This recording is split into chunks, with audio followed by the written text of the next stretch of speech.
உங்களுடைய சின்ன ஒரு ஆசை ஆண்டவர் வந்து கனப்படுத்தினார்ல.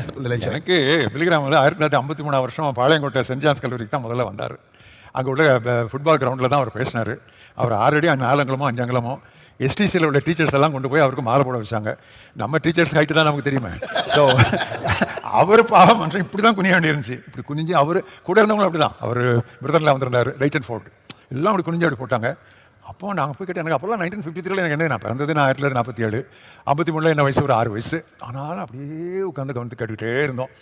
சா இவர் அப்படி கீழே இறங்கி வந்து நம்ம கை கொடுத்துட்டு எப்படி இருக்கணும் ஒரு அற்ப ஆசை அன்றைக்கி வந்துச்சுது. கூட்டம் நீங்கள் நினச்சி பார்க்க முடியாது. இந்த முந்திலாம் வந்து நாங்கள் இந்த சைக்கிள் ரிம்மை ஒரு குச்சி வச்சுக்கிட்டு தான் ஓட்டுவோம். அதான் எங்களுக்கு. அது இல்லைன்னா டயரை ஓட்டுவோம், அது இல்லைன்னா 2 பனங்காயை குட்டி வச்சுக்கிட்டு இப்படி குட்டுவோம். இதெல்லாம் ரொம்ப இன்ட்ரெஸ்ட், உங்களுக்குலாம் இது கொடுத்து வைக்கல. ஸோ இப்படி தான் போவோம். இந்த சைக்கிள் ரிம்மை கொண்டு அவன் போட்டுக்கிட்டு உட்காந்துக்குவான், ஏன்னா அடுத்த வேலை இருக்கக்கூடாதுன்னு. சரி, அப்படி ஒரு கூட்டம். பிறகு அவர் பாளையங்கோட்டைக்கு வந்து இதுக்கு வந்துருந்தார், சென்னைக்கு வந்துருந்தார். அப்போ கேட்டுகிட்டே இருந்தோம். கேட்டுகிட்டே இருக்கும்போது எப்படியாவது ஒரு நாள் கேட்டோன்னு சொல்லி அடுத்த நாள் நாங்கள் மீட்டிங் போகும்போது எங்கள் காருக்கு முன்னால் அவர் கார் போகுது. மாமனார் கார் எங்கள் கார் முன்னால் போகுது. அவர் நல்ல ஒரு கிரே சூட் போட்டிருக்காரு. எனக்கு ஆசையாக இருக்குது, எங்கேயாவது ஏதாவது ஒரு குறுக்க இருக்க மாடு வீடு வந்து நிறுத்திட்டாருன்னா உள்ள அங்கே போயிடலாமா, அவர் போய் அளவு சொல்லிடலாம். அப்படி ஒரு இது இருக்கும்ல, எல்லாமே நேச்சுரல் தானே, சொல்கிறதுல என்ன இருக்குது. ஸோ அப்படி இருந்துச்சு. அவர் பேசிட்டு போன பிறகு ரட்சிக்கப்பட்டு அபிஷேகம் பெற்று அநேகரை கர்த்தருக்குள்ளே நடத்தின, பெயர் சொல்கிறது தப்பு இல்லை, என்னுடைய நெருங்கிய நண்பர் எஸ்ஐகா பிரான்சிஸனுடைய அக்கா ஜூலா, அவள் போனான். அவள் எப்போவுமே எத்தனையோ பேரை ரட்சிப்புள்ள நடத்தி அபிஷேகம் நடத்திட்டா. அவளும் முன்னால் பிலிகிராம் கூட்டோன்னு போனான்.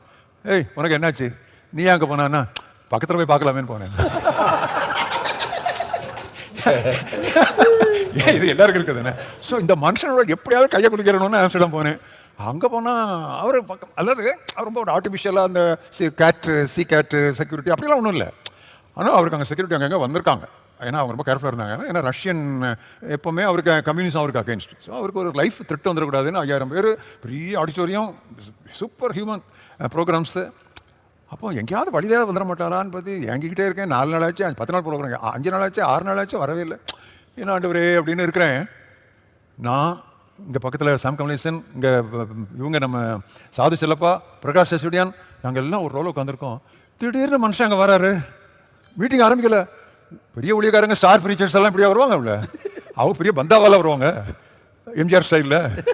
ஸோ இவங்க இப்படி ஒரு மாதிரி எப்படி நேரம் உள்ள அப்படி பட்டு எழுதி எனக்கு ஹார்ட் அட்டாக் வர மாதிரி. கையை பிடிக்கிறோம், சாது செல்லப்பா அவர் கையை பிடிச்சி இந்த கையை கிஸ் பண்ணுறாரு, இந்த கையை அவரே ஹாய் அப்படின்ட்டு போயிட்டாரு. அப்போ என்னுடைய நெடுநாள் வாஞ்சிய கரெக்டாக ஒரு அற்ப ஆசை கரெக்டாக நிறைவேற்றினார். ஆனால் அன்றைக்கி யார்கிட்டையுமே மொபைல் இல்லை, மொபைலில் ஃபோட்டோ செல்ஃபி